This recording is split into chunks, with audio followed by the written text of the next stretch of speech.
श्रीमद्भागवत महापुराण प्रथम स्कंद अध्याय 7। श्रीमद्भागवत महापुराण प्रथम स्कंध सप्तम अध्याय। अश्वत्थामा द्वारा द्रौपदी के पुत्रों का मारा जाना और अर्जुन के द्वारा अश्वत्थामा का मान मर्दन। श्री शौनक जी ने पूछा, सूत जी, सर्वज्ञ एवं सर्वशक्तिमान व्यास भगवान ने नारद जी का अभिप्राय सुन लिया, फिर उनके चले जाने पर उन्होंने क्या किया? श्री सूत जी ने कहा, ब्रह्मंदी सरस्वती के पश्चिम तट पर शम्याप्रास नाम का एक आश्रम है। वहां ऋषियों के यज्ञ चलते ही रहते हैं। वहीं व्यास जी का अपना आश्रम है। उसके चारों ओर बेर का सुंदर वन है। उस आश्रम में बैठकर उन्होंने आचमन किया और स्वयं अपने मन को समाहित किया। उन्होंने भक्ति योग के द्वारा अपने मन को पूर्णतः एकाग्र और निर्मल करके आदि पुरुष परमात्मा और उनके आश्रय से रहने वाली माया को देखा। इसी माया से मोहित होकर यह जीव तीनों गुणों से अतीत होने पर भी अपने को त्रिगुणात्मक मान लेता है और इस मान्यता के कारण होने वाले अनर्थों को भोगता है। इन अनर्थों की शांति का साक्षात साधन है केवल भगवान का भक्ति योग। परंतु संसार के लोग इस बात को नहीं मानते। यही समझकर उन्होंने परमहंसों की संहिता श्रीमद्भागवत की रचना की। इसके श्रवण मात्र से पुरुषोत्तम भगवान श्री कृष्ण के प्रति परम प्रेममयी भक्ति हो जाती है, जिससे जीव के शोक, मोह और भय नष्ट हो जाते हैं। उन्होंने इस भागवत संहिता का निर्माण और पुनरावृत्ति करके इसे अपने निवृत्ति परायण पुत्र श्री शुकदेव जी को पढ़ाया। श्री शौनक जी ने पूछा, श्री शुकदेव जी तो अत्यंत निवृत्ति परायण हैं। उन्हें किसी भी वस्तु की अपेक्षा नहीं है। वे सदा आत्मा में ही रमण करते हैं। फिर उन्होंने किस लिए इस विशाल ग्रंथ का अध्ययन किया? श्री सूत जी ने कहा, जो लोग अज्ञानी हैं, जिनकी अविद्या की गांठ खुल गई है और जो सदा आत्मा में ही रमण करने वाले हैं, वे भी भगवान की हेतु रहित भक्ति किया करते हैं, क्योंकि भगवान के गुण ही ऐसे मधुर हैं जो सबको अपनी ओर खींच लेते हैं। फिर श्री शुकदेव जी तो भगवान के भक्तों के अत्यंत प्रिय और स्वयं भगवान वेदव्यास के पुत्र हैं। भगवान के गुणों ने उनके हृदय को अपनी ओर खींच लिया और उन्होंने उससे विवश होकर ही इस विशाल ग्रंथ का अध्ययन किया। शौनक जी, अब मैं राजर्षि परीक्षित के जन्म, कर्म और मोक्ष की तथा पांडवों के स्वर्गारोहण की कथा कहता हूँ, क्योंकि इन्हीं से भगवान श्री कृष्ण की अनेकों कथाओं का उदय होता है। जिस समय महाभारत युद्ध में कौरव और पांडव दोनों पक्षों के बहुत से वीर वीरगति को प्राप्त हो चुके थे और भीमसेन की गदा के प्रहार से दुर्योधन की जांघ टूट चुकी थी, तब अश्वत्थामा ने अपने स्वामी दुर्योधन का प्रिय कार्य समझकर द्रौपदी के सोते हुए पुत्रों के सिर काटकर उसे भेंट किए। यह घटना दुर्योधन को भी अप्रिय ही लगी, क्योंकि ऐसे नीच कर्म की सभी निंदा करते हैं। उन बालकों की माता द्रौपदी अपने पुत्रों का निधन सुनकर अत्यंत दुखी हो गई। उसकी आंखों में आंसू छलछला आए, वह रोने लगी। अर्जुन ने उसे सांत्वना देते हुए कहा, कल्याणी, मैं तुम्हारे आंसू तब पोंछूंगा जब उस आतताई ब्राह्मणाधम का सिर गांडीव धनुष के बाणों से काटकर तुम्हें भेंट करूंगा और पुत्रों की अंत्येष्टि क्रिया के बाद तुम उस पर पैर रखकर स्नान करोगी। अर्जुन ने इन मीठी और विचित्र बातों से द्रौपदी को सांत्वना दी और अपने मित्र भगवान श्री कृष्ण की सलाह से उन्हें सारथी बनाकर कवच धारण कर और अपने भयानक गांडीव धनुष को लेकर वे रथ पर सवार हुए तथा गुरुपुत्र अश्वत्थामा के पीछे दौड़ पड़े। बच्चों की हत्या से अश्वत्थामा का भी मन उद्विग्न हो गया था। जब उसने दूर से ही देखा कि अर्जुन मेरी ओर झपटे हुए आ रहे हैं, तब वह अपने प्राणों की रक्षा के लिए पृथ्वी पर जहां तक भाग सकता था, रुद्र से भयभीत सूर्य की भांति भागता रहा। जब उसने देखा कि मेरे रथ के घोड़े थक गए हैं और मैं बिल्कुल अकेला हूँ, तब उसने अपने को बचाने का एकमात्र साधन ब्रह्मास्त्र ही समझा। यद्यपि उसे ब्रह्मास्त्र लौटाने की विधि मालूम न थी, फिर भी प्राण संकट देखकर उसने आचमन किया और ध्यानस्थ होकर ब्रह्मास्त्र का संधान किया। उस अस्त्र से अब दिशाओं में एक बड़ा प्रचंड तेज फैल गया। अर्जुन ने देखा कि अब तो मेरे प्राणों पर ही आ बनी है। तब उन्होंने श्री कृष्ण से प्रार्थना की। अर्जुन ने कहा, श्री कृष्ण, तुम सच्चिदानंद स्वरूप परमात्मा हो। तुम्हारी शक्ति अनंत है। तुम ही भक्तों को अभय देने वाले हो। जो संसार की धधकती हुई आग में जल रहे हैं, उन जीवों को उससे उबारने वाले एकमात्र तुम ही हो। तुम प्रकृति से परे रहने वाले आदि पुरुष साक्षात परमेश्वर हो। अपनी चित्त शक्ति, स्वरूप शक्ति से बहिरंग एवं त्रिगुणमयी माया को दूर भगाकर अपने अद्वितीय स्वरूप में स्थित हो। वहीं तुम अपने प्रभाव से माया मोहित जीवों के लिए धर्मादिरूप कल्याण का विधान करते हो। तुम्हारा यह अवतार पृथ्वी का भार हरण करने के लिए और तुम्हारे अनन्य प्रेमी भक्तों के निरंतर स्मरण ध्यान करने के लिए है। स्वयं प्रकाश स्वरूप श्री कृष्ण क्या है, कहां से, क्यों आ रहा है, इसका मुझे बिल्कुल पता नहीं है। भगवान ने कहा, अर्जुन, यह अश्वत्थामा का चलाया हुआ ब्रह्मास्त्र है। यह बात समझ लो कि प्राण संकट उपस्थित होने से उसने इसका प्रयोग तो कर दिया है, परंतु वह इस अस्त्र को लौटाना नहीं जानता।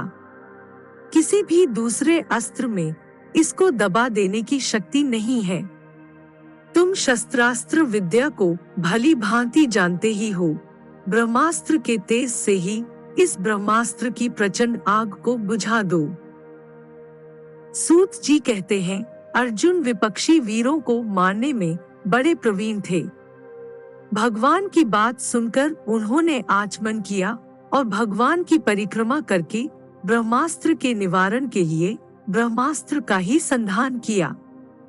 बाणों से वेष्टित उन दोनों ब्रह्मास्त्रों के तेज प्रलयकालीन सूर्य एवं अग्नि के समान आपस में टकराकर सारे आकाश और दिशाओं में फैल गए और बढ़ने लगे।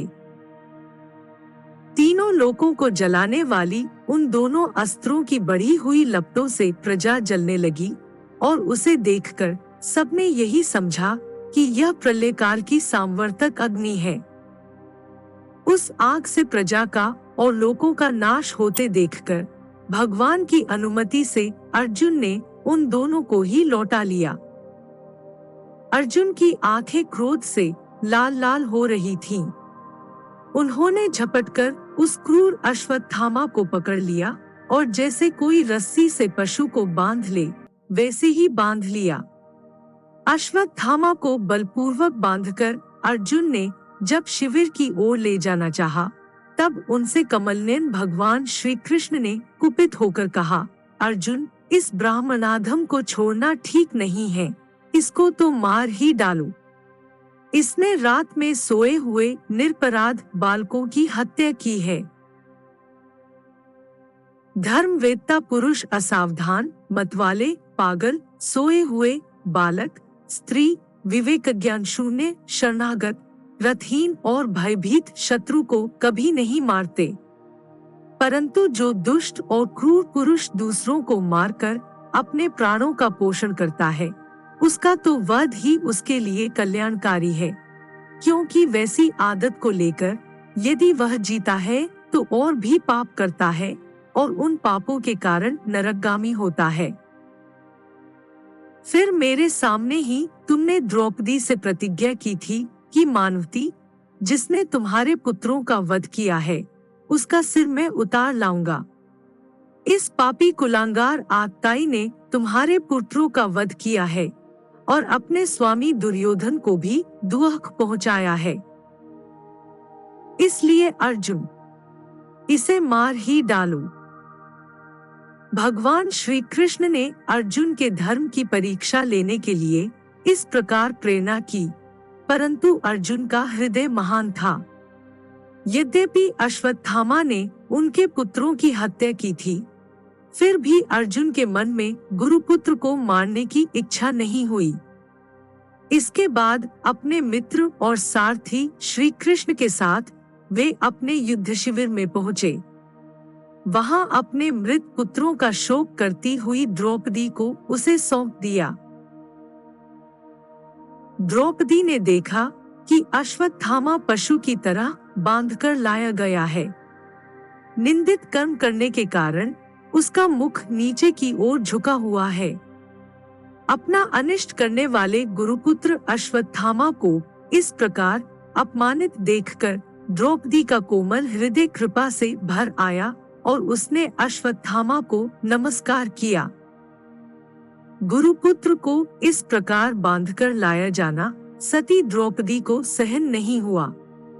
उसने कहा, छोड़ दो इन्हें, छोड़ दो। ये ब्राह्मण हैं, हम लोगों के अत्यंत पूजनीय हैं, जिनकी कृपा से आपने रहस्य के साथ सारे धनुर्वेद और प्रयोग तथा उपसंहार के साथ संपूर्ण शस्त्रास्त्रों का ज्ञान प्राप्त किया है। वे आपके आचार्य द्रोण ही पुत्र के रूप में आपके सामने खड़े हैं। उनकी अर्धांगिनी कृपी अपने वीर पुत्र की ममता से ही अपने पति का अनुगम नहीं कर सकी, वे अभी जीवित हैं। महाभाग्यवान आर्यपुत्र, आप तो बड़े धर्मज्ञ हैं। जिस गुरुवंश की नित्य पूजा और वंदना करनी चाहिए, उसी को व्यथा पहुंचाना आपके योग्य कार्य नहीं है। जैसे अपने बच्चों के मर जाने से मैं दुखी होकर रो रही हूँ और मेरी आंखों से बार बार आंसू निकल रहे हैं, वैसे ही इनकी माता पतिव्रता गौतमी न रोए। जो उच्छृंखल राजा अपने कुकृत्यों से ब्राह्मण कुल को कुपित कर देते हैं, वह कुपित ब्राह्मण कुल उन राजाओं को सपरिवार शोकाग्नि में डालकर शीघ्र ही भस्म कर देता है। सूत जी ने कहा, शौनकादि ऋषियों, द्रौपदी की बात धर्म और न्याय के अनुकूल थी। उसमें कपट नहीं था, करुणा और समता थी। अतएव राजा युधिष्ठिर ने रानी के इन हित भरे श्रेष्ठ वचनों का अभिनंदन किया। साथ ही नकुल, सहदेव, सात्यकी, अर्जुन, स्वयं भगवान श्री कृष्ण और वहां पर उपस्थित सभी नर नारियों ने द्रौपदी की बात का समर्थन किया। उस समय क्रोधित होकर भीमसेन ने कहा, जिसने सोते हुए बच्चों को न अपने लिए न अपने स्वामी के लिए बल्कि व्यर्थ ही मार डाला, उसका तो वध ही उत्तम है। भगवान श्री कृष्ण ने द्रौपदी और भीमसेन की बात सुनकर और अर्जुन की ओर देखकर कुछ हंसते हुए से कहा। भगवान श्री कृष्ण बोले, पतित ब्राह्मण का भी वध नहीं करना चाहिए और आतताई को मार ही डालना चाहिए। शास्त्रों में मैंने ही ये दोनों बातें कही हैं। इसलिए मेरी दोनों आज्ञाओं का पालन करो। तुमने द्रौपदी को सांत्वना देते समय जो प्रतिज्ञा की थी, उसे भी सत्य करो। साथ ही भीमसेन, द्रौपदी और मुझे जो प्रिय हो वह भी करो। सूत जी कहते हैं, अर्जुन भगवान के हृदय की बात तुरंत ताड़ गए और उन्होंने अपनी तलवार से अश्वत्थामा के सिर की मणि उसके बालों के साथ उतार ली। बालकों की हत्या करने से वह श्रीहीन तो पहले ही हो गया था, अब मणि और ब्रह्म तेज से भी रहित हो गया। इसके बाद उन्होंने रस्सी का बंधन खोलकर उसे शिविर से बाहर निकाल दिया। मुंह देना, धन छीन लेना और स्थान से बाहर निकाल देना, यही ब्राह्मणाधमों का वध है। उनके लिए इससे भिन्न शारीरिक वध का विधान नहीं है।